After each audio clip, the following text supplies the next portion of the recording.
अपराध जितना जघन्य होगा उसे सुलझाने में उतना ही वक्त लगता है। एक सर्वे के अनुसार 25% क्राइम केस 2 महीने के अंदर सॉल्व हो जाते हैं।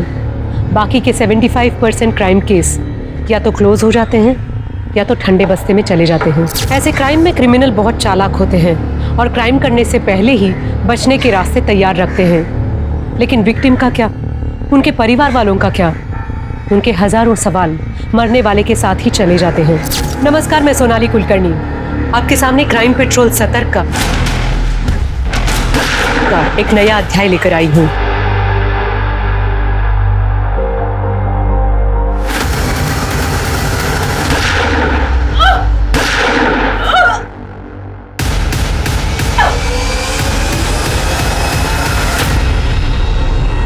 आज का ये केस मर्डर से शुरू हुआ था, लेकिन इस केस की कहानी बेहद अविश्वसनीय है।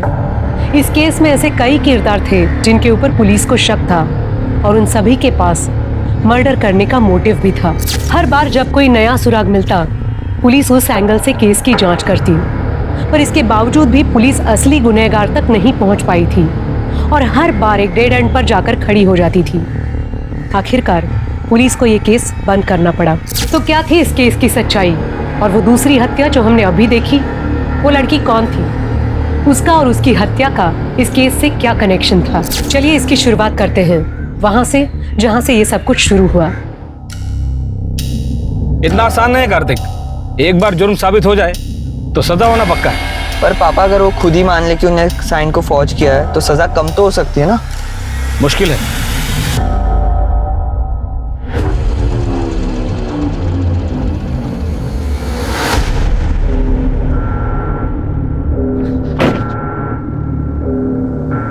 पापा, पापा जिंदा ही है। पापा शोल्डर पे गोली लगी है, देखो। बेटा ये तुम मुकेश नगर वाला है, 3+ बिल्डर वाले। क्या हुआ मुकेश? अरे मुकेश बेटा, ये बेहोश हो गया, इसको हॉस्पिटल ले जाना। चल चल बेटा बेटा अंकल उठिए। कार्तिक, पुलिस को फोन कर और सिटी हॉस्पिटल बुला। जी पापा। अरे व्हाट बॉय, जल्दी जल्दी, इमरजेंसी है, आइए।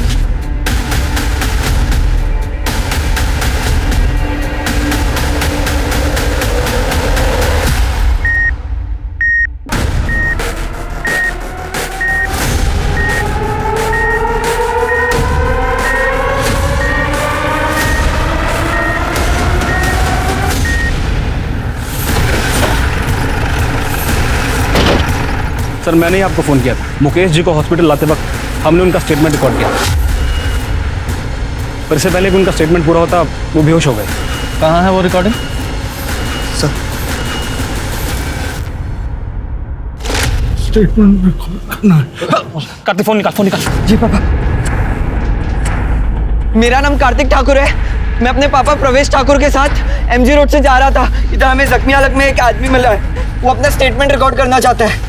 मुकेश बोलो। मेरे पार्टनर सुरेश गुप्ता और नलिन ने मुझ पर ये क्या कह रहे हो मुकेश?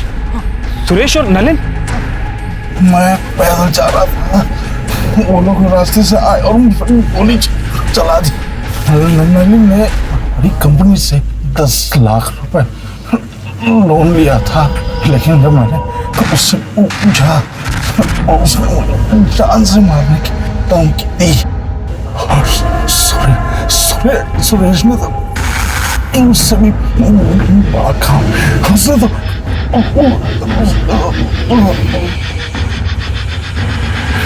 किसका आइडिया था?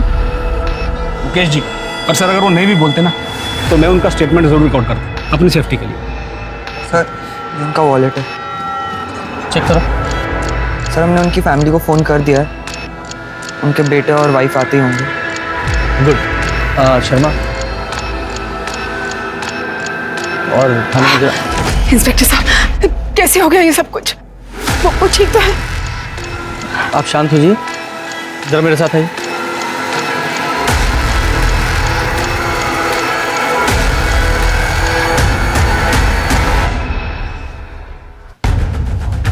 ये मुकेश जी ने अपनी रिकॉर्डिंग में कहा है कि उनके पार्टनर सुरेश और नलिन उन्होंने उन पर हमला किया है। हो सकता है बिजनेस से रिलेटेड कोई प्रॉब्लम हो। आप बता सकती हैं उनका बिजनेस में कोई प्रॉब्लम चल रहा था क्या? इंस्पेक्टर साहब, इन्होंने अपने बिजनेस के बारे में कभी मुझसे कुछ डिस्कस ही नहीं किया, और सच कहूं तो मैंने भी कभी उनसे पूछा नहीं।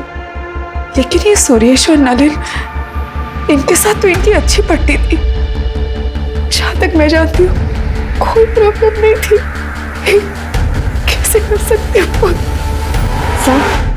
डॉक्टर साहब, अब कैसे है वो? हम पूरी कोशिश कर रहे हैं। प्लीज सर, एक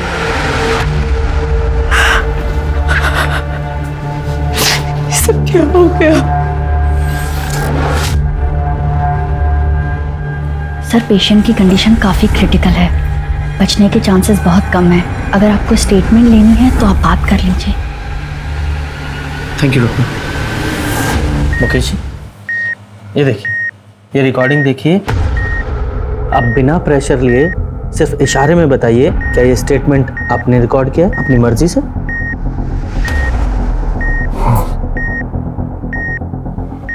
मतलब आपके पार्टनर्स सुरेश और नलिन, उन्होंने आप पर गोली चलाई? हाँ, मेरे पार्टनर ने गोली मारी और उन्हें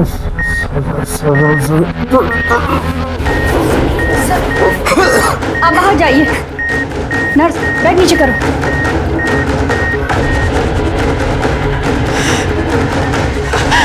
इंस्पेक्टर साहब, क्या हो रहा है?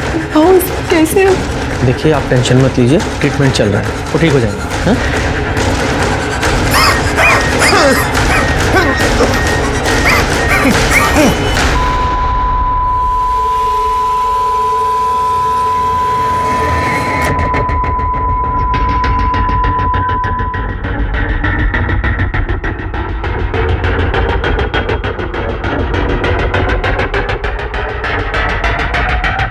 I'm sorry, he's no more.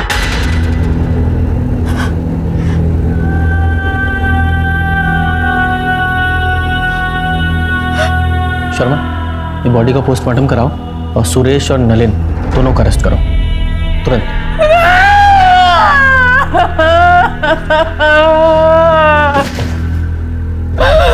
कैसे जा सकते हो?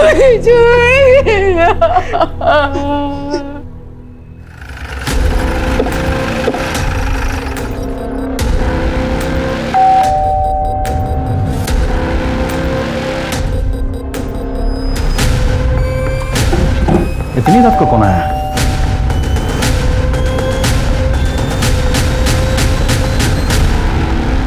सुरेश गुप्ता। जी, मैं ही सुरेश गुप्ता हूँ। और बात क्या है? हम आपको अरेस्ट करने आए, घर की तलाशी लो। अरे एक मिनट, अरेस्ट किस लिए? मुकेश अग्रवाल के कत्ल के जुर्म में।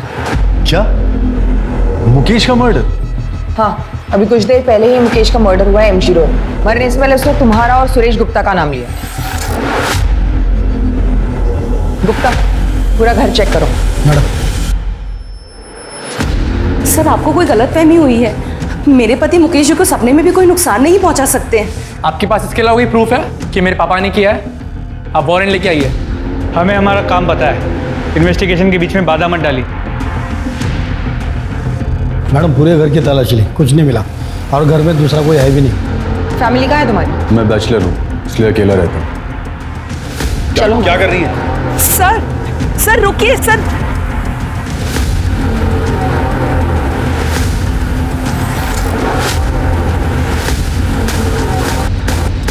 मुकेश का खून तूने किया ना?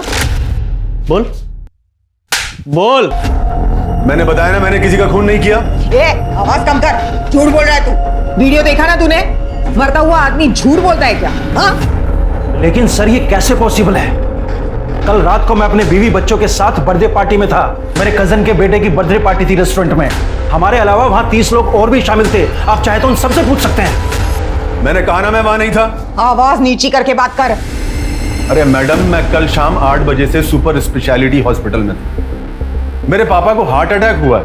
मैं रात में 1 बजे निकला हूं वहां से और सीधा अपने घर आया हूं। मैंने अपने क्रेडिट कार्ड से हॉस्पिटल की पेमेंट की। आप चाहें तो चेक कर सकते हैं। मुकेश ने कहा था कि कंपनी का 10 लाख रुपया तूने हड़पा है, उसका क्या? पैसे हड़पने का तो सवाल ही नहीं होता सर। पैसे मैंने नहीं बल्कि मुकेश ने लिए थे, वो भी पूरे 10 लाख रुपए अपने दूसरे बिजनेस को बचाने के लिए। उसने कहा था कि वो 6 महीने में सारे पैसे लौटा देगा। इनफैक्ट उसने पोस्ट डेटेड चेक भी दिए थे और ये सारे पॉइंट उसने स्टैम्प पेपर में मेंशन किए थे। और तूने ऐसा क्या किया था मुकेश के साथ जो इससे भी बुरा था? सर मैंने कुछ नहीं किया है, इस बात की मैं कसम खा सकता हूँ। हम तीनों पिछले 15 साल से पार्टनर्स हैं और हमारे बीच में कभी झगड़ा तक नहीं हुआ है। इनफैक्ट हम तीनों तो हर सुख दुख में एक दूसरे के साथ कंधे से कंधा मिलाकर खड़े रहे हैं। ये एलीट बिल्डर हम पे दबाव बना रहे हैं कि ये कंपनी हम उन्हें सेल कर दें, तो तुम लोग अपने अपने शेयर निकाल लो। मुकेश हम पार्टनर्स हैं, हम इकट्ठा मिलकर फाइट करेंगे। हाँ मुकेश, हमें कोई नहीं तोड़ सकता।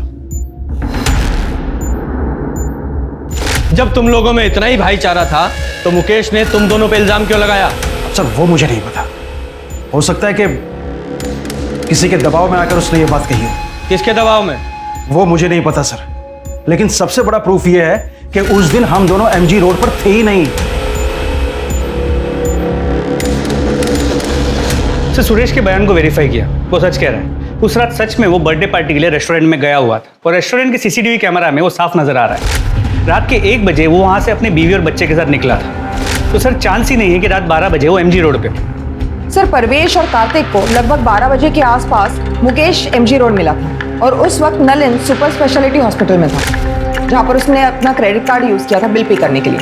हमने हॉस्पिटल और बैंक दोनों से वेरीफाई किया, इसलिए पॉसिबल ही नहीं है कि वो एमजी रोड गया। सर एक चांस ये है कि किसी कॉन्ट्रैक्ट किलर को यूज किया। हाँ लेकिन मुकेश ने अपने बयान में साफ साफ सुरेश और नलिन का नाम लिया है कि उन दोनों ने उस पर गोली चलाई है, किसी और ने नहीं, और दोनों के पास बाइक भी है। लेकिन अभी तुम दोनों ने कंफर्म किया कि वो दोनों वहां थे ही नहीं। सर हो सकता है ये मुकेश झूठ बोल रहा हो। हाँ लेकिन एक मरता हुआ आदमी झूठ क्यों बोलेगा? एक काम करो, ये परवेश और कार्तिक, इन दोनों की डिटेल्स निकालो और ये मुकेश की फैमिली के बारे में पता करो। आपस में इनमें कोई प्रॉब्लम चल रही थी क्या?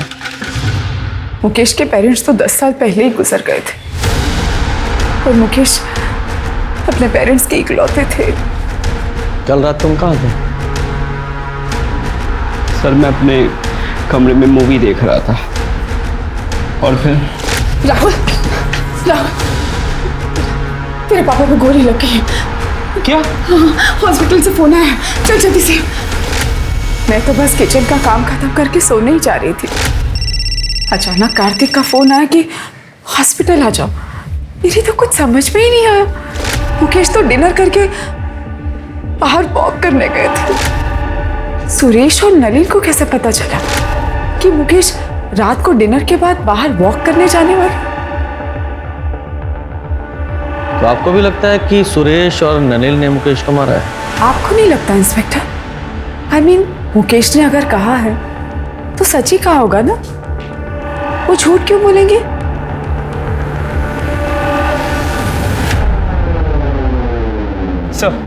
सर पोस्टमार्टम रिपोर्ट के हिसाब से मुकेश की मौत एक्सेसिव ब्लीडिंग की वजह से हुई है। सर करीब 10 फीट की दूरी से मुकेश के कंधे पे गोली चलाई गई, तो गोली की ट्रेजेक्टरी नीचे से ऊपर की तरफ है। सर हमने सुरेश और नलिन की स्टोरी वेरीफाई की और दोनों के कॉल रिकॉर्ड्स भी चेक किए। कॉल रिकॉर्ड्स में किसी हिस्ट्री शीटर या कॉन्ट्रैक्ट किलर का कनेक्शन नहीं निकला। सर शूटिंग का कोई आई विटनेस भी नहीं है और ना ही कोई सीसीटीवी कैमरा उस एरिया में है। रुको, आप ऐसे अंदर नहीं जा सकते। देखिए मैं 2 मिनट ही बात करना चाहती हूँ, प्लीज। इंस्पेक्टर साहब, मुझे पहचाना ना आपने? मुकेश की वाइफ। हाँ बोलिए। सर मैंने सुना है कि आप नलिन और सुरेश को छोड़ रहे हैं, क्या ये बात सच है? हेलो।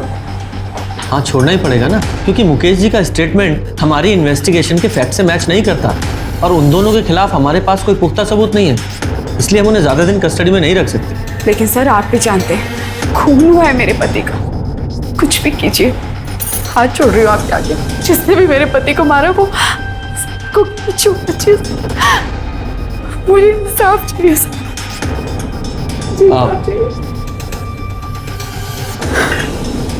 आप बिल्कुल चिंता मत कीजिए, जैसे ही कोई प्रोग्रेस होगी हम आपको इन्फॉर्म करेंगे। Thank you.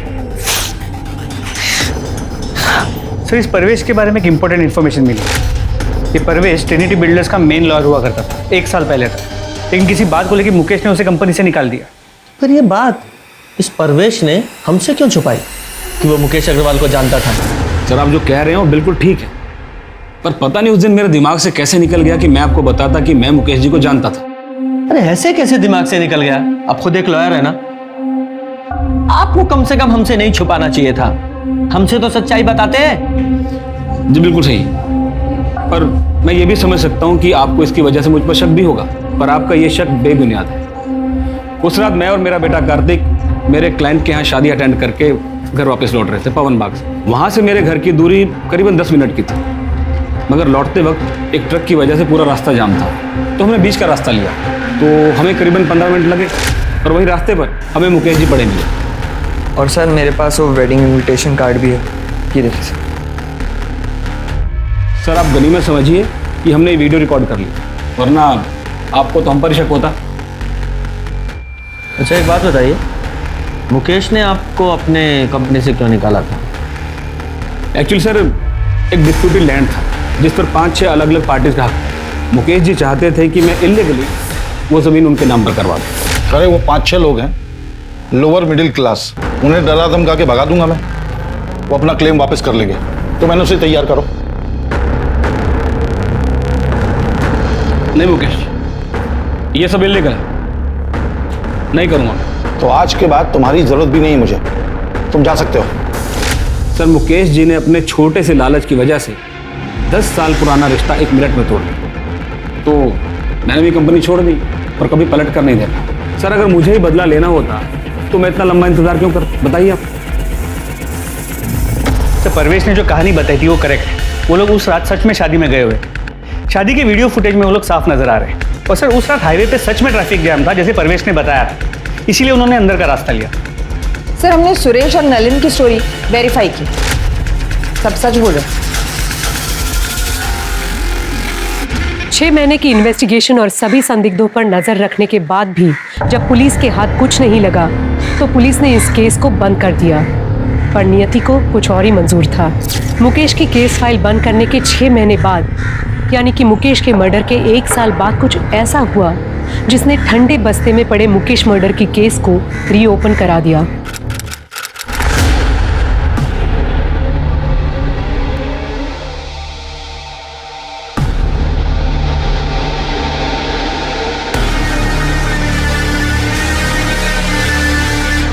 Hello police station.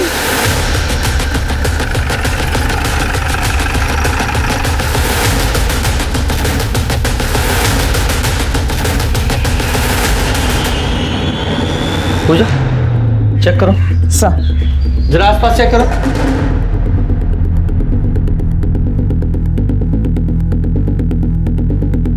ये 2 बुलेट शेल हैं, इन एविडेंस बैग में डालो।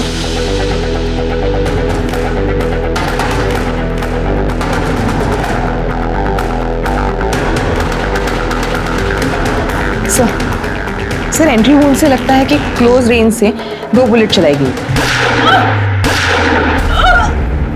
और सर शायद इस लड़की की कल या आज मौत हुई है। सर कपड़े देख के लगता है इसके साथ कोई सेक्स या रेप का साइन तो नहीं है। और सर लड़की के पास से ऐसे कुछ नहीं मिला है जिससे इसकी शिनाख्त हो सके। सर जिस आदमी ने हमें बताया था उसने कहा था कि वो एक सेल्समैन है, यहाँ कहीं डिलीवरी के लिए जा रहा था। उसकी बॉडी देख के मैं अपडेट किया था उसमें। बंगला किसका है? सर ये तो नहीं पता चल पाया है कि जगह काफ़ी सुनसान है। यहाँ से सबसे नज़दीक जो घर है वो भी 500 मीटर दूर है और वो भी बंद। आसपास की बस्ती में जरा पता करो ये बंगला किसका। सर ये मोबाइल मिला है, दीवार के पास पड़ा था। हो सकता है ये मोबाइल इस लड़की का हो। इस मोबाइल को लैब में भेजो और अनलॉक कराओ। बॉडी को पोस्टमार्टम के लिए भेजो।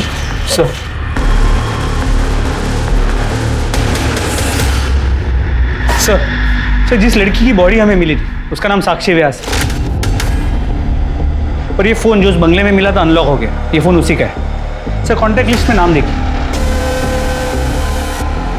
3+ builders office, Mukesh Agarwal sir, Suresh Gupta sir, Nalin Sukhane. Mukesh Agarwal murder case. हाँ सर, और जिस बंगलों में हमें साक्षी व्यास की बॉडी मिली वो भी 3+ बिल्डर्स के नाम पर ही रजिस्टर्ड है। इन दोनों पार्टनर से फिर से मुलाकात करनी पड़ेगी। जी हम साक्षी को जानते हैं, हमारे यहाँ अकाउंट डिपार्टमेंट में काम करती है। मर्डर हुआ है उसका, वो भी आपकी कंपनी के बंगले में। क्या मर्डर हो गया?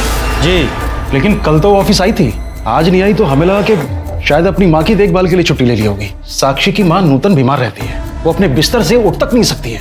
अच्छा एक बात बताइए, उसे कोई परेशान वगैरह तो नहीं कर रहा था? नहीं। उसका कोई अफेयर वगैरह? नहीं ऑफिसर, ऑफिस में तो ऐसा कुछ नहीं था। और वो बाहर क्या करती है वो हमें नहीं पता, लेकिन हाँ व्यवहार में अच्छी थी और काम भी अच्छा करती थी। उसके घर का एड्रेस दीजिए और हाँ आपके स्टाफ से पूछताछ कर लें। हाँ श्योर। साक्षी ने अपने पर्सनल लाइफ के बारे में कभी आपसे कोई बात की है? नहीं सर, वो अपने आप में रहती थी, कभी किसी से ज़्यादा घुलती मिलती नहीं थी। साक्षी के बारे में हम ज़्यादा कुछ नहीं जानते सर।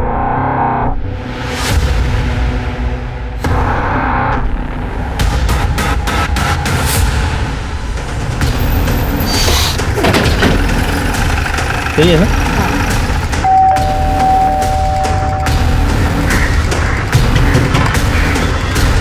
क्या हुआ सर? वो हमें साक्षी की माँ से मिलना है। नूतन जी तो बिस्तर पे है और उनकी बेटी साक्षी ऑफिस में होगी। क्या बात है इंस्पेक्टर? साक्षी का मर्डर हुआ। क्या? हे भगवान, नूतन जी का क्या होगा? साक्षी तो कितनी प्यारी बेटी थी। मेरे पास इमरजेंसी चाबी उन लोगों ने देके रखी है, मैं अभी लेके आती हूँ।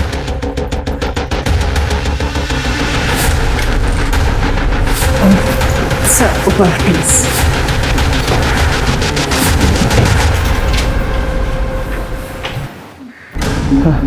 गुप्ता, डॉक्टर को फोन करो।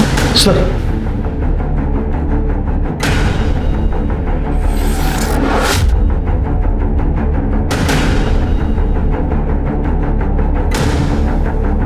पूजा, जरा आस पड़ोस में साक्षी के बारे में पता करो। सब आप आइए। हाँ जी, आप ठीक है? पानी पिएंगे? भगवान साक्षी जैसी बेटी सबको दे। इतना साल से उसकी माँ बीमार रहती थी कि 3 साल पहले उन्होंने बिस्तर ही पकड़ ली, पर साक्षी उसने कभी हिम्मत नहीं हारी। मैंने तो साक्षी से कहा भी था कि अपनी माँ को ओल्ड एज होम में शिफ्ट कर दी। माँ की सेवा मेरे जैसे और कौन करेगा रंजना आंटी? और जब तक मैं हूँ, मैं किसी और से माँ की सेवा क्यों करवाऊँ? क्या साक्षी को कोई परेशान करता था, या फिर किसी से लड़ाई हुई हो, या फिर उसका कोई अफेयर वगैरह? नहीं नहीं मैडम, हमारा मोहल्ला तो बहुत सेफ है और साक्षी को नूतन जी की सेवा और उसकी नौकरी में से फुर्सत ही कहाँ मिलती थी जो वो कोई अफेयर करे। तो इसका मतलब ये साक्षी एक आइडियल बेटी थी, एक अच्छी पड़ोसी भी थी। हाँ सर, मेरी राजीव सर से भी बात हुई। उन्होंने कहा कि साक्षी ऑफिस में भी बहुत अच्छे से काम करती है। सर लेकिन अजीब बात यह है कि साक्षी के ऑफिस में साक्षी के बारे में किसी को कुछ भी नहीं पता, और उससे अजीब बात यह है कि साक्षी के बैंक अकाउंट में कभी भी 3+ बिल्डर्स से कोई पेमेंट रिफ्लेक्ट नहीं हो रही। हाँ लेकिन हमने जब बैंक स्टेटमेंट चेक किया तो एक पेमेंट आई थी जो मैटरनिटी क्लिनिक को की गई थी। जरा पता करो ये पेमेंट क्यों की गई थी? जी मैम, 2 महीने पहले साक्षी व्यास ने यहाँ पे अबॉर्शन करवाया था। कंसर्न किसने दिया था? उसकी मदर नूतन व्यास, जो उसको यहाँ पे अबॉर्शन के लिए लेके आई थी। सर मैंने हॉस्पिटल का सीसीटीवी फुटेज चेक किया। जो औरत साक्षी के साथ अबॉर्शन के लिए गई थी वो 3+ बिल्डर्स के ऑफिस की एक एम्प्लॉई है। उसका नाम ज्योति है। ये तुम लोगों की कंपनी में चल क्या रहा है? साक्षी एम्प्लॉय थी ना आपकी, फिर उसके बैंक अकाउंट में एक भी सैलरी डिपॉजिट क्यों नहीं हुई? आप सही कह रहे हैं सर, हमारे पास उसकी सैलरी का कोई रिकॉर्ड नहीं है, क्योंकि उसे सारी पेमेंट कैश में होती थी। क्यों? क्योंकि साक्षी का पूरा पैसा उसकी माँ की दवाइयों और उसके इलाज में जाता था। तो उससे क्या? वो इसलिए कि साक्षी नहीं चाहती थी कि उसकी सैलरी का एक भी पैसा टैक्स में कटे। अच्छा, कमाल की कंपनी चला रहे हैं आप लोग। मतलब एक एम्प्लॉय के लिए सारी कंपनी के रूल आप ताक पर रख देंगे। आइए, ये आप ही के एम्प्लॉय है ना? ये मोहतरमा साक्षी के साथ हॉस्पिटल गई थी उसकी माँ बनके उसका अबॉर्शन कराने के लिए, जबकि साक्षी का कोई बॉयफ्रेंड तक नहीं है। सीधे सीधे और साफ साफ बताइए ये चल क्या रहा है आप लोगों की कंपनी में? बोलिए। सर एक दिन छुट्टी वाले दिन हम दोनों किसी काम से ऑफिस आए थे, तो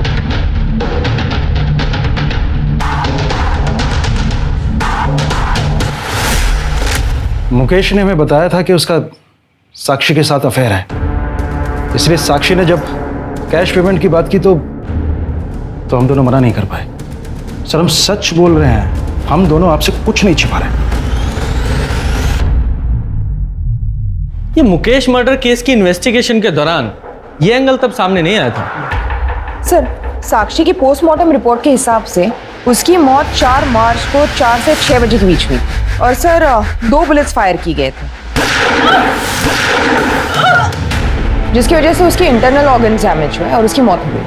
और सर बैलिस्टिक रिपोर्ट के हिसाब से जिस गन से साक्षी को मारा गया था उसी गन का इस्तेमाल हुआ था मुकेश को मारने के लिए भी। मतलब साफ है कि साक्षी और मुकेश मर्डर केस आपस में कनेक्टेड हैं। हमारे पास जितने भी एविडेंस है मुकेश मर्डर केस के वो सारे इकट्ठा करो। हम मुकेश मर्डर केस को रीओपन करने के लिए कोर्ट में एप्लीकेशन दे रहे हैं। सर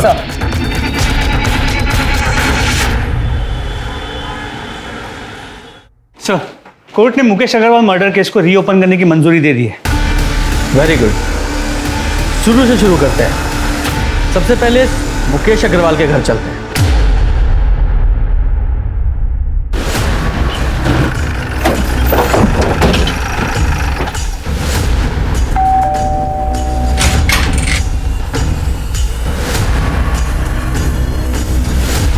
अलका अग्रवाल से मिला? नहीं है, बाहर गई है। तुम कौन हो? नीति अग्रवाल, मुकेश अग्रवाल की बेटी। लीजिए, आ गई आपकी अलका मैडम।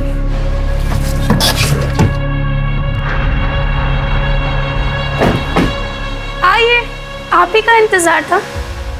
देखिए ना आपसे मिलने कौन आया। क्या पता भगवान की इच्छा रही तो आज आपको साथ में ले जाओ। नीति, अपने कमरे में जाओ। हाँ, वैसे भी तुम्हारी शक्ल देखने से तो अच्छा है कि मैं अपने रूम में ही बैठूं।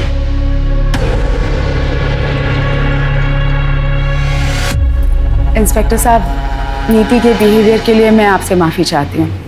नीति मुकेश और मुकेश की पहली पत्नी प्रेरणा की बेटी है। मुकेश ने प्रेरणा को 6 साल पहले डिवोर्स देके मुझसे शादी कर ली थी, इसीलिए नीति थोड़ा चिढ़ती है मेरे से। तो फिर ये राहुल तो 22 साल का है। दरअसल मुकेश और मेरे रिलेशन के बारे में हमने प्रेरणा को कभी कुछ नहीं बताया था, लेकिन 6 साल पहले प्रेरणा को हमारे रिलेशनशिप के बारे में पता चल गया और प्रेरणा ने मुकेश से डिवोर्स ले लिया। उसके बाद डिवोर्स देकर वो नीति को भी यतीम बनाकर जाने कहाँ चली गई।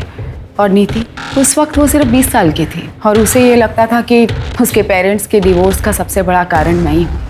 और नीति भी इस सदमे को बर्दाश्त नहीं कर पाई और ड्रग्स में फंसती चली गई। मुकेश की पहली पत्नी प्रेरणा वो कहाँ है? उसके बारे में मुझे कुछ नहीं पता। हाँ, इतना कह सकती हूँ कि जब तक मुकेश जिंदा थे वो हर महीने प्रेरणा को कुछ पैसे भेजा करते थे। तो मुकेश का अफेयर तो उसकी कंपनी के अकाउंटेंट साक्षी के साथ भी था, उसका भी ख्याल रखते थे वो। साक्षी? कौन साक्षी? माफ कीजिए, मैंने तो ये नाम कभी सुना ही नहीं है। मैं नहीं जानती इस लड़की को कौन है ये। झूठ क्यों बोल रही है? सबको पता है कि मेरा बाप कितना घटिया और कितना गिरा हुआ इंसान। निधि, तू चुप कर। सर, मेरे बाप ने पहले इस कमीनी के लिए मेरी माँ को छोड़ा और फिर तीसरा अफेयर चलाया साक्षी के साथ, और जैसे ही इसको पता चला इसने। खबरदार जो मुझसे झूठ खाता, सब समझ में आ रहा है मुझे। कौन है ये साक्षी? उसी की वजह से आजकल संडे को भी आपको ऑफिस में काम आ जाता है। ऑफिस में वर्कलोड है तो काम करूंगा ना। झूठ मत बोलिए मुझसे।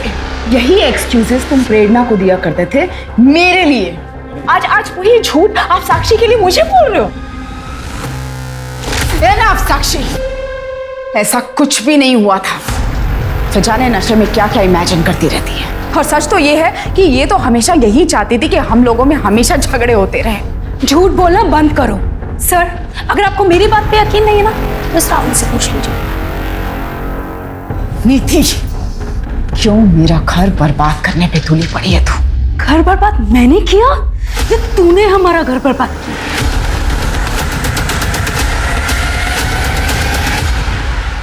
सर मानना पड़ेगा, बड़ी अजीब फैमिली है। शर्मा, इस राहुल और इसकी मालका दोनों पे नजर रखो और साथ ही इस नीति पर भी, क्योंकि हो सकता है इस नीति ने नफरत, लालच या फिर नशे में ये सब किया हो? इस नीति की सीडीआर, लोकेशन और कांटेक्ट डिटेल्स निकालो। जरा पता करो ये नीति मुकेश के मर्डर वाली रात को कहाँ थी, क्योंकि हो सकता है कि नीति और उसकी माँ प्रेरणा ने मिलकर ही मुकेश को मारा हो। तो इस प्रेरणा से भी मिलना पड़ेगा। साहब, नीति मेरे करीब कभी थी ही नहीं। उसे बिल्कुल पसंद नहीं था कि उसे कोई रोके टोके या उसे ये बताए कि उसे क्या करना है क्या नहीं करना है। यहाँ तक कि उसकी माँ भी नहीं, यानी कि मैं। जब मुकेश ने मुझे छोड़ा तो नीति के इसी बिहेवियर के कारण मुझे नीति को छोड़ना बहुत आसान हो गया था। आपको मुकेश अग्रवाल के मर्डर के बारे में पता है? साहब, ये कैसी बातें कर रहे हैं आप? ऑफ कोर्स पता था। मुकेश की मौत की खबर महीनों तक टीवी पे चली थी और मेरे लिए तो मुकेश उसी दिन मर गया था जिस दिन उसने अलका के लिए मुझे छोड़ा था। लेकिन साहब, मैंने मुकेश को एक ही शर्त पर डिवोर्स दिया था कि नीति की जिम्मेदारी अब उसकी जिम्मेदारी रहेगी। पर आज मैं एक बिजनेसमैन करण शर्मा की पत्नी हूँ। मैं अपने पास्ट को भूल चुकी हूँ साहब। मेरे पास्ट से मुझे कोई लेना देना नहीं है। मुकेश और साक्षी के कत्ल में एक ही माउजर गन का इस्तेमाल हुआ था। तो क्या मुकेश और साक्षी का कातिल एक ही था या फिर दो अलग अलग लोगों ने कत्ल किया था? और अगर ऐसा था तो फिर दो अलग कातिल एक ही हथियार कैसे इस्तेमाल कर सकते हैं? पुलिस के सामने जो तथ्य आ रहे थे उनसे साफ पता चल रहा था कि मुकेश एक दोगले किस्म का आदमी था और उसका कैरेक्टर भी साफ नहीं था। वही तथ्यों से लग रहा था कि साक्षी एक विक्टिम है जिसके साथ गलत हुआ। सर, साक्षी को मारने का मोटिव अलका के बेटे राहुल के पास था, लेकिन साक्षी और राहुल के बीच में कांटेक्ट हुआ हो ऐसा कोई लीड हमें मिला नहीं। नीति के कांटेक्ट लिस्ट में ज़्यादातर नंबर्स ड्रग पेडलर्स के। हमें ऐसा लगा कि शायद नीति ने उनका इस्तेमाल किया होगा मुकेश को मारने के लिए, लेकिन ऐसा भी कोई सबूत नहीं मिला। और ये सुरेश और नलिन, इनका क्या? नहीं सर, साक्षी के मर्डर के वक्त इन दोनों की मोबाइल की लोकेशन बंगले के पास की नहीं थी। सर, कहीं ये केस मुकेश मर्डर केस की तरह ठंडा ना पड़ जाए। सर, बंगले के पास वाले घर में एक विधवा रहती है, नारायणी। उसने पहले भी एक दो बार साक्षी को उस बंगले में आते हुए देखा था उसके बॉयफ्रेंड के साथ। नारायणी का कहना है कि लड़के की और साक्षी की उम्र लगभग बराबर की होगी, लेकिन वो कह रही थी कि दोनों में बहुत झगड़े होते हैं और शायद 4 तारीख को जिस दिन साक्षी का मर्डर हुआ उस दिन भी उनकी लड़ाई हुई होगी। बेहतर होगा कि तुम ये जॉब छोड़ दो। और छोड़ दो क्या, तुम्हें ये जॉब छोड़ना ही पड़ेगा। मैं नहीं छोड़ूंगी, तुम्हें जो करना है तुम कर लो। तुम ये बिल्कुल अच्छा नहीं कर रही हो। हाँ? आजकल के बच्चे कितने लड़ते हैं। कहीं ये लव एंगल तो नहीं है? नारायणी ने उस लड़के की शक्ल देखी? हाँ सर। स्केच बनवाओ सर। और शर्मा, तुम साक्षी के कॉल रिकॉर्ड चेक करो, उसमें पता करने की कोशिश करो ये साक्षी किसी लड़के के रेगुलर टच में थी क्या? Sir, excuse me. हेलो,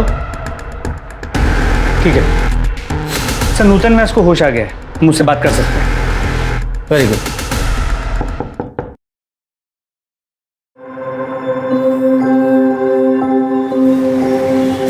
नमस्ते सर, आप लोग? साक्षी कहाँ है? साक्षी ने हमें यहाँ भेजा है।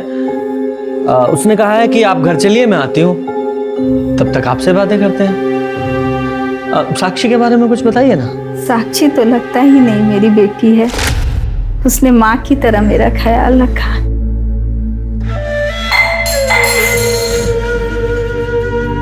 माँ, आप क्यों परेशान हो रहे हो? मुझे बोल दिया होता। ऐसा लगता है मैंने नहीं, उसने मेरी परवरिश की। उसने मुझे कभी अकेला नहीं छोड़ा। उसके रहते मुझे अपने स्वर्गवासी पति की कभी याद नहीं आई।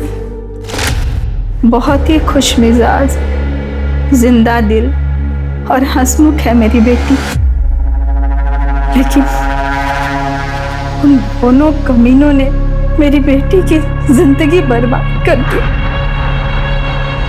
किन्होंने? उसके मालिक मुकेश और सुरेश ने मेरी फूल सी बच्ची के साथ जो किया, भगवान करे मेरी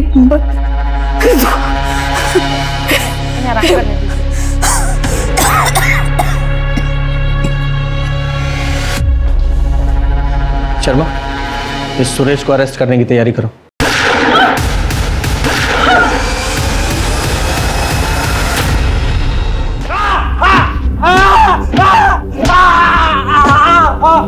बोल, साक्षी को क्यों मारा? नहीं मारा मैंने साक्षी को। ये ऐसे नहीं बताएगा, जरा इसकी और खातिरदारी करो तब बताएगा। नहीं सर, मैं मानता हूँ कि उस दिन जब मैंने साक्षी और मुकेश को साथ में देखा था तो मेरी नीयत खराब हो गई थी। बस मुझे लगा जब वो मुकेश के साथ सो सकती है तो फिर मेरे साथ क्यों नहीं। इसलिए एक दिन मैंने उसे किसी काम में उलझाए रखा, और जब सब ऑफिस से चले गए और उसके और मेरे अलावा ऑफिस में कोई नहीं बचा, तब सर ये मैंने आउटस्टैंडिंग अमाउंट की डिटेल्स मेल कर दी है। सर मैं निकलती हूँ। अरे रुको, इतनी जल्दी क्या जाने की?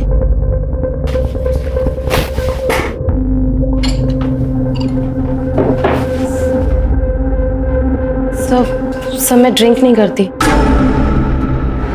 लेकिन खुश तो करती हूँ ना। हुँ? आज रात मुझे खुश कर दो। सर मैं मानता हूं कि मैंने साक्षी का कई बार फायदा उठाया है, लेकिन मैंने उसे नहीं मारा है सर। एक मजबूर लड़की को उसकी मां की बीमारी का बहाना बनाकर तूने ब्लैकमेल किया। भले ही ये कंफर्म नहीं हुआ है कि साक्षी को तूने नहीं मारा, लेकिन ये कंफर्म है तूने उसे एक्सप्लॉइट किया। यही रखो इसे। सर नारायणी के हिसाब से यही वो लड़का है जो साक्षी के साथ उस बंगले में आता था।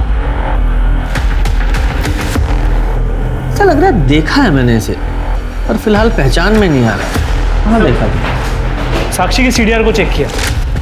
सुरेश के बेटे आर्यन और साक्षी के बीच कई बार बात हुई, और सबसे इंपॉर्टेंट बात यह है कि साक्षी के मर्डर वाले दिन भी आर्यन ने साक्षी को फोन किया। यस,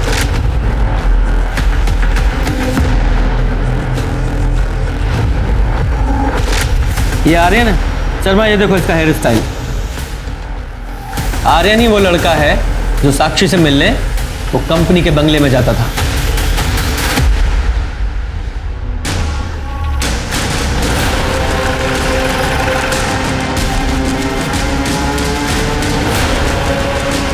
एक सेकेंड, पापा ऑफिस में नहीं है और ना ही नलिन अंकल।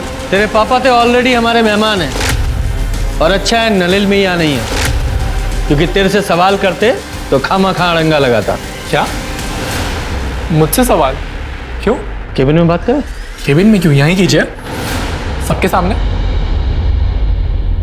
ठीक है, अगर तुझे प्रॉब्लम नहीं है तो यही पूछ लेते हैं। साक्षी को तू कितनी अच्छी तरह से जानता था? साक्षी मैं नहीं जानता था। झूठ बोलता है। इस कंपनी में एम्प्लॉय थी वो, और बोलता है नहीं जानता। हाँ मतलब मैं उसे एम्प्लॉय की तरह जानता हूँ, बट पर्सनली नहीं। तो फिर कंपनी के बंगले में उससे क्यों मिलने जाता था? एक सेकेंड, क्या बोले जा रहे हैं आप? कुछ ही मत बोलिए आप। कुछ भी नहीं बोल रहा हूँ। आई विटनेस है हमारे पास, जिसने तुझे और साक्षी को उस बंगले में कई बार देखा था। 4 मार्च को जिस दिन साक्षी का मर्डर हुआ, तेरे फोन की लोकेशन उसी बंगले के पास की है। बोल, क्यों मारा साक्षी को? क्यों मारा? बताओ वरना यहीं हड्डियां तोड़ूंगा मैं तेरी, वो भी सबके सामने। बोल। और क्या करता मैं सर? मैंने उस साक्षी को कितनी बार वार्न किया, उससे भीख तक मांगी कि वो मेरे पापा से नहीं मिले, पर वो मेरी एक नहीं सुनती थी। मेरी माँ उसकी वजह से कितना परेशान हो रही थी। नहीं, कहाँ था मतलब? ऑफिस में तो नहीं थे। सारे दिन ऑफिस में रहता हूँ क्या? बाहर मीटिंग्स भी होती हैं। हाँ, ऑफिस में साक्षी के साथ मीटिंग के लिए जगह नहीं मिलती तो बाहर मीटिंग करते हो। पापा मेरे मामलों से ना दूर है, मतलब वरना क्या? हाँ बोलो, वरना क्या? अरे बात तो पूरी करके जाओ, वरना क्या? ये हमारी घर की हर रोज की कहानी हो गई थी सर, तो हमने सोचा कि हम इस झगड़े को सुलझा देते हैं। तो हमने साक्षी को कंपनी के बंगलों में बात करने के लिए बुलाया। लेकिन मेरी इसमें कोई गलती नहीं है, तुम्हें अपने पापा से बात करनी चाहिए। मैं बेवकूफ नहीं हूं। ये घटिया काम करके तुम अमीर बनना चाहती हो ना? मैं तुम्हें मेरी फैमिली बर्बाद नहीं करने दूंगा। बेहतर होगा कि तुम ये जॉब छोड़ दो। और छोड़ दो क्या, तुम्हें ये जॉब छोड़ना ही पड़ेगा। मैं नहीं छोड़ूंगी, तुम्हें जो करना है तुम कर लो। तुम ये बिल्कुल अच्छा नहीं कर रही हो। लेकिन मेरे लिए यही अच्छा है। मैं तुम्हें तुम्हारी माँ की लाश के लिए पैसे दे दूंगा, लेकिन तुम बस मेरे पापा का पीछा छोड़ दो, बस।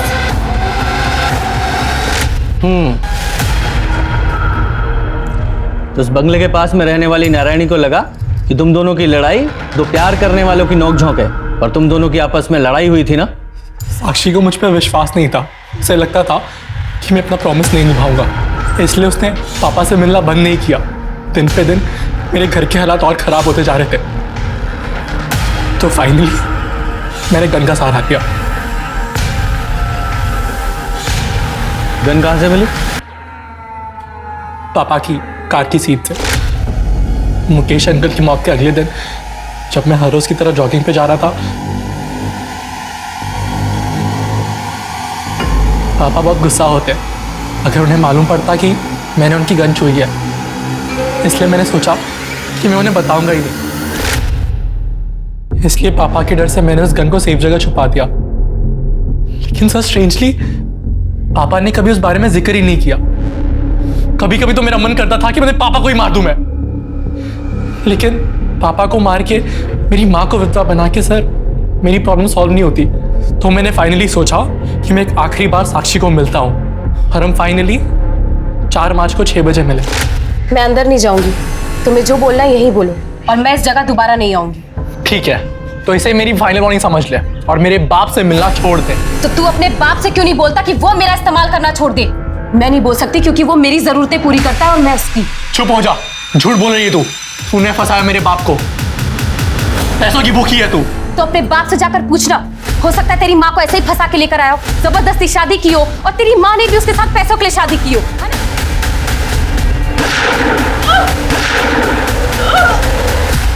उसे मार दिया, उसका खून बह रहा था। मैं काफी घबरा गया था सर। घबराहट के मारे मैंने उसका फोन दीवार पर फेंक दिया, ये सोचकर कि वो टूट जाएगा। उसके बाद मैंने उसका पर्स लिया और मैंने कूड़ेदान में डाल दिया। मैं समझ नहीं सका कि मैं बॉडी के साथ क्या करूं। सर मैं किसी गन के बारे में कुछ नहीं जानता हूं, मेरे पास कोई गन नहीं है। झूठ मत बोल, तेरे बेटों को तेरी गन तेरी कार में से मिली थी और फॉरेंसिक से ये साबित हो चुका है कि वो वही गन थी जिससे मुकेश को मारा गया था। अब झूठ मत बोल और सच बता। मैं सच बोल रहा हूं सर, मुझे नहीं पता कि मेरी कार में गन कहां से आई। सर अगर आप मुझे मारना चाहते हैं तो मार दीजिए, लेकिन मैं सच कह रहा हूं, मुझे नहीं पता कि गन कहां से आई।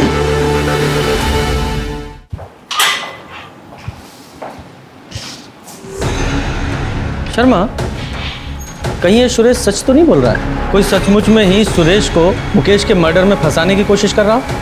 सर जब ऑफिस में पूछताछ की थी तो वहाँ के लोगों ने कहा था कि ऑफिस की कार तीनों पार्टनर्स यूज करते हैं और एक एक्स्ट्रा चाबी ऑफिस में भी होती है। हाँ, तो ऐसा हो सकता है ना कि या तो कातिल इन तीनों पार्टनर्स की फैमिली में से ही कोई है, या फिर इनके अलावा कोई ऐसा आदमी जिसकी पहुंच उन चाबियों तक थी। उसने मुकेश का मर्डर किया और गन इस सुरेश की कार में प्लांट कर दी। कौन हो सकता है ऐसा? पुलिस ने साक्षी के कातिल को ढूंढ लिया था। आर्यन ने साक्षी का कत्ल किया था अपनी माँ की खुशियाँ वापस लौटाने के लिए, बिना ये सोचे कि इस कदम से उसने अपने परिवार को बर्बाद कर दिया था। पर सवाल अभी भी वही था कि मुकेश का कातिल कौन है। पुलिस की हर संभव कोशिश एक डेड एंड पर जाकर रुक जाती थी। इसलिए पुलिस ने एक बार फिर सब कुछ शुरू से शुरू करने का सोचा और तब कुछ ऐसे तथ्य सामने आए जिसे पुलिस ने पहली बार गलती से नजरअंदाज कर दिए थे। इसमें साफ साफ तो लिखा है कि मुकेश अग्रवाल को जो गोली मारी गई वो सीधी नहीं बल्कि नीचे से ऊपर की तरफ। इतनी बड़ी भूल हमसे हुई कैसे? सर ये बात तो मैंने आपको बताई थी, इसमें भूल कैसे? भूल यही है कि हमने इतनी इंपॉर्टेंट इंफॉर्मेशन को नजरअंदाज किया है। मतलब मैं तुम्हें समझाता हूँ। मुकेश अग्रवाल की हाइट 6 फीट की थी और पोस्टमार्टम रिपोर्ट के हिसाब से उसे लगभग 10 फीट दूर से गोली मारी गई और गोली की ट्रैजेक्टरी नीचे से ऊपर की तरफ थी। जनरली लोग जब शूट करते हैं तो वो चेस्ट पे निशाना लगाते हैं, लेकिन मुकेश को गोली शोल्डर पे लगी। इसका मतलब वो कोई प्रोफेशनल शूटर नहीं था जो सिर्फ 10 फीट की दूरी से सही निशाना नहीं लगा पाया। शर्मा, जरा शोल्डर को एम करो और शूट करो।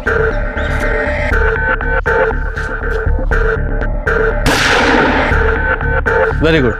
गुप्ता, अब तुम वहां जाओ और शोल्डर को एम करके शूट करो। सर।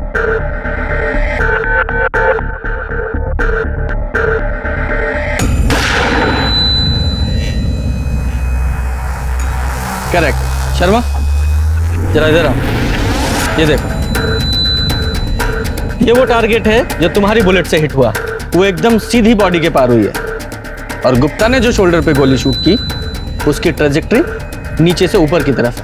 मतलब जिसने भी शूट किया है उसकी हाइट मुकेश की हाइट से काफी कम थी। गुप्ता, तुम्हारी हाइट कितनी है? सर मेरे हाइट 5'8".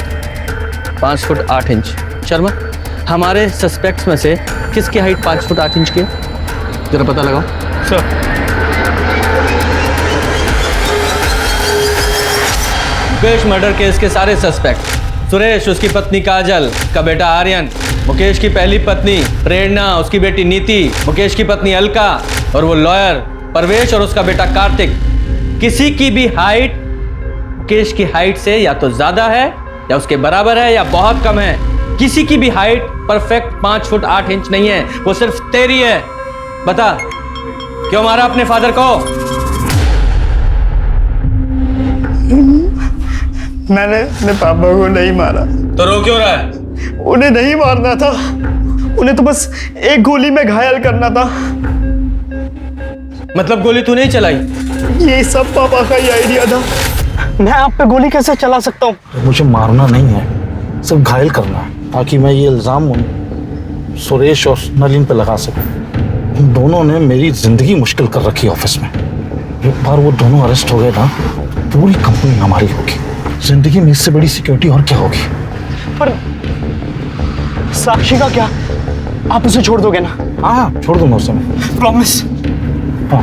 पापा ने पूरा प्लान तैयार कर लिया था। मेरे पास सुरेश अंकल के कार की डुप्लीकेट चाबी भी थी और मैं वहां चला गया जहां पापा ने मर्डर का प्लान किया था। ये जगह मैंने इसलिए चुनी है कि यहाँ आधी रात को भी ट्रैफिक होता है। हर 5-6 मिनट में कोई ना कोई कार पास होती है। सिटी हॉस्पिटल सिर्फ यहाँ से 10 मिनट की दूरी पे है। और सबसे बड़ी बात, सुरेश का घर यहाँ से सिर्फ 3 किलोमीटर दूर है। पापा, मुझे डर लग रहा है बहुत। कर पाऊंगा क्या? नहीं बेटा, मुझे पूरा भरोसा है, तुम कर लो।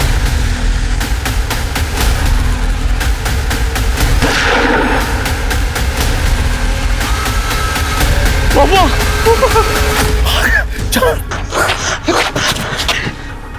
पापा ने जैसा सोचा था वैसा नहीं हुआ। बजाय 5-6 मिनट के पहली कार 15 मिनट के बाद आई। पापा दर्द और तकलीफ में थे। उन्होंने मुझे मना किया था कि मैं उनकी मदद ना करूं।